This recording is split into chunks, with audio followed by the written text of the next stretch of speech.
ஒரு துறவி கங்கையில் குளித்துவிட்டு கரையேறும் சமயம் அவ்விடத்தில் ஒரு குடும்பத்தை சேர்ந்த உறுப்பினர்கள் சத்தம் போட்டு ஒருவரை ஒருவர் திட்டிக் கொண்டிருந்தார்கள். அதை பார்த்த துறவி தன் சீடர்களிடம் சிரித்து கொண்டே கேட்கிறார், ஏன் மனிதர்கள் கோபத்தில் இருக்கும்போது ஒருவரை ஒருவர் பார்த்து சத்தம் போட்டு சண்டை பிடிக்கிறார்கள்? சீடர்கள் சில நிமிடம் சிந்திக்கிறார்கள்.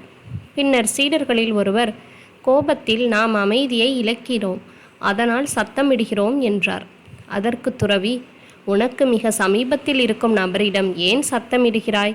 அவர்கள் உன் அருகில்தானே நிற்கிறார்கள். நீ சொல்ல வேண்டியதை அவர்களுக்கு மட்டும் கேட்கும் விதமாக எடுத்துரைக்கலாமே என்றார். ஒவ்வொரு சீடரும் ஒரு காரணம் சொல்கின்றனர். ஆனால் எந்த காரணத்திலும் அடுத்தவர்களுக்கு உடன்பாடில்லை. கடைசியாக துறவியே பதில் கூறுகிறார், எப்பொழுது இரு மனிதர்கள் ஒருவர் மீது ஒருவர் கோபம் கொள்கிறார்களோ அப்பொழுது அவர்களின் மனது இரண்டும் வெகு தொலைவுக்கு சென்று விடுகிறது.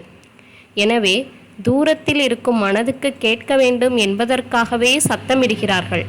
மனது எவ்வளவு தூரம் விலகி இருக்கிறதோ அவ்வளவு தூரம் இவர்கள் தங்கள் ஆற்றலை உபயோகித்து சத்தம் போட வேண்டியிருக்கும். அப்பொழுதுதானே தங்கள் கருத்து வெகு தொலைவில் இருக்கும் மனதை சென்றடையும். ஆனால் இதுவே இரு மனிதர்கள் ஒருவர் மீது ஒருவர் அன்பாக இருக்கும்போது என்ன நடக்கிறது? அவர்கள் ஒருவரை பார்த்து ஒருவர் சத்தமிடுவதில்லை. அமைதியாகவும் அன்பான முறையிலும் தங்கள் கருத்துக்களை வெளிப்படுத்துவார்கள். காரணம், அவர்களின் மனது இரண்டும் வெகு சமீபத்திலே இருக்கும். மனதிற்கு இடையேயான தூரம் மிக குறைவாக இருக்கும், அல்லது மனது இரண்டும் ஒன்றோடு ஒன்று இணைந்தே இருக்கும். துறவி தொடர்ந்து கூறுகிறார், இதைவிடவும் அதிகமாக ஒருவர் மீது ஒருவர் அன்பு செலுத்தும் போது என்ன நடக்கும்? அவர்கள் ஒருவருக்கொருவர் சத்தமாக பேச தேவை இருக்காது. அவர்களின் மனதுகள் இரண்டும் கிசுகிசுப்பாக பேசுவதிலிருந்தே அவர்களின் கருத்துக்கள் பரிமாறப்படும். இன்னும் இன்னும் அன்பு அதிகமாகும்போது வார்த்தையே தேவைப்படாது.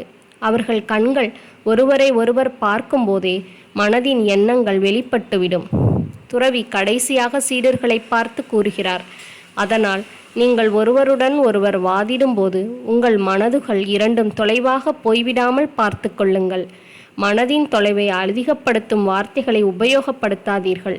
அப்படி செய்யாமல் போனால் ஒரு நாள் உங்கள் மனங்கள் இரண்டின் தூரம் கொஞ்சம் கொஞ்சமாக அதிகமாகி கடைசியில் ஒன்று சேரும் பாதையே அடைக்கப்பட்டுவிடும் நிலை வந்துவிடும் என்கிறார். நாமும் மற்றவருடன் கோபம் கொள்ளாமல் அன்பை மட்டுமே பரிமாறுவோம்.